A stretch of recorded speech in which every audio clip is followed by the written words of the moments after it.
teman-teman, perkenalkan nama saya Putri Midza Zafira dengan NIM 41. Perkenalkan, nama saya Desi Risnuwati dengan NIM 50. Pada mata kuliah fungsi peubah kompleks yang diampu oleh Prof. Kadir, kami akan membahas tentang integral fungsi kompleks. Yang pertama, kita akan bahas busur dan kontur. Di sini akan membahas definisi 5.1 yang berbunyi himpunan titik Z, X, Y di bidang kompleks disebut busur jika X sama dengan XT dan Y sama dengan YT, di mana T itu lebih besar dari atau sama dengan A dan T kurang dari atau sama dengan B, di mana XT dan YT adalah fungsi real kontinu C dengan variabel bebas dalam parameter T. Untuk memperkuat definisi tersebut, saya akan menambahkan dengan gambar. Jadi di sini saya akan membuat titik. Di sini adalah titik A yang memiliki komponen XA, YA. Di sini titik B, XB, YB. Lalu terdapat titik T yang bergerak dari A ke B yang membentuk lintasan. Nah, lintasan tersebut disebut busur C. Lalu ada yang namanya nilai dari busur. Nilai dari busur apabila, kalau yang pada contoh tersebut, pada contoh ini kan bergerak dari bawah ke atas, maka itu nilainya positif. Apabila arah busurnya itu seperti ini, dari atas ke bawah, maka bernilai negatif C. Selanjutnya ada jenis-jenis busur. Yang pertama itu busur sederhana. Dikatakan busur sederhana apabila dia tidak memotong dirinya sendiri. Contohnya seperti ini. Ini adalah contoh dari busur sederhana. Sedangkan ada busur tidak sederhana. Contohnya ini, dia dapat dikatakan busur tidak sederhana karena dia memotong dirinya sendiri. Lalu ada busur sederhana tertutup. Contohnya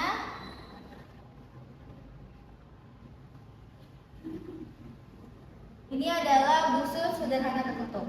Lalu ada busur sederhana tidak tertutup.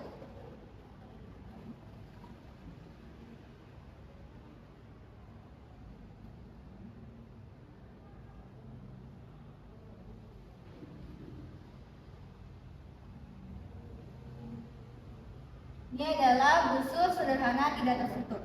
Lalu, busur tidak sederhana tertutup.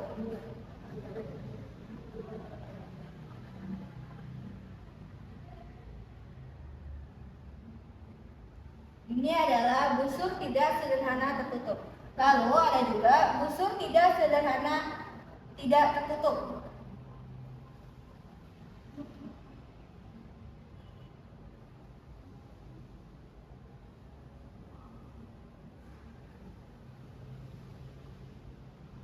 Ini adalah busur tidak sederhana tidak tertutup.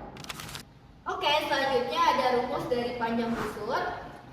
L sama dengan modulos dari Z aksen T itu sama dengan integral A sampai B dari akar dari X aksen T kuadrat ditambah Y aksen T kuadrat dt.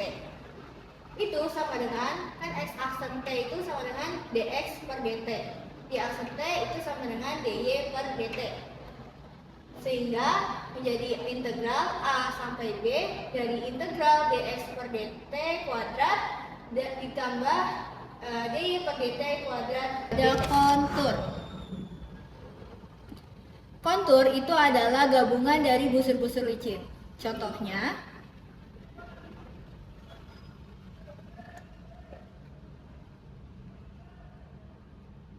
di busur 1, busur 2, busur 3, busur 4. Contoh lain,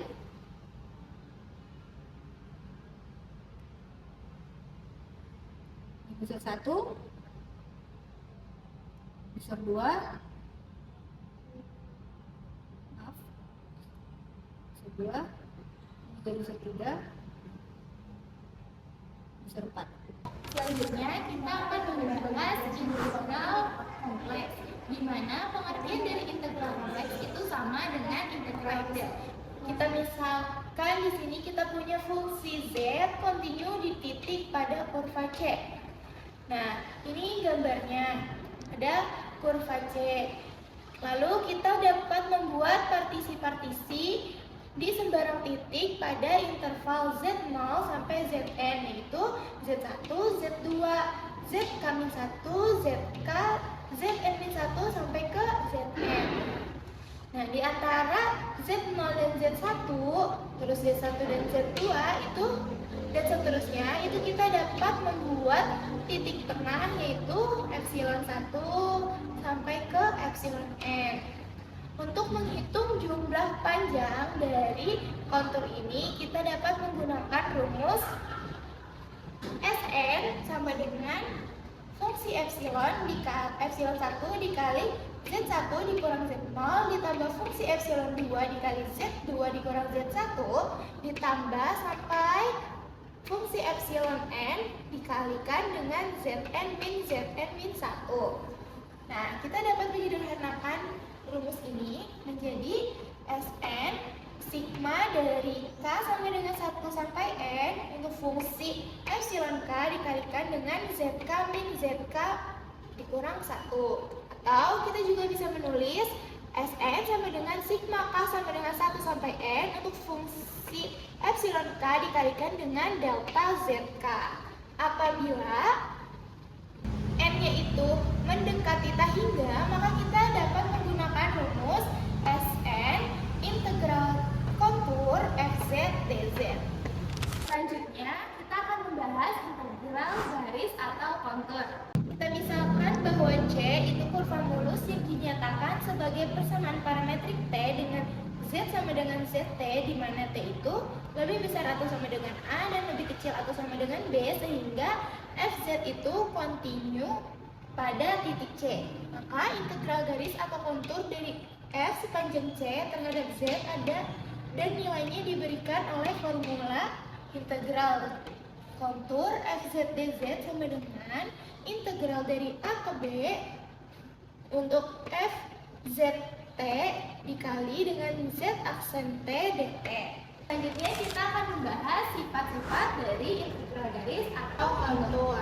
Nah, dari teorem 5.2 ini sifat-sifatnya yang pertama ada integral CFZ ditambah GZ dz itu sama dengan integral kontur FZ dz ditambah integral kontur GZ dz. Kemudian yang kedua itu ada integral kontur K Fz dz. Nah, konstantanya itu keluar jadi K integral C Fz dz, di mana K itu konstanta real.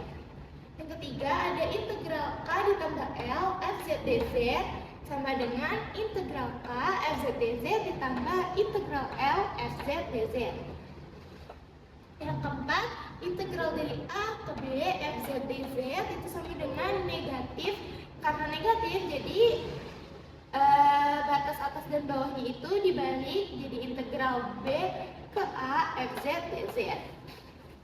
Kemudian yang kelima itu ada integral A B Fz dz sama dengan integral dari A ke M Fz dz ditambah integral M ke B Fz dz. Nah, A, B, M itu berada pada kurva C.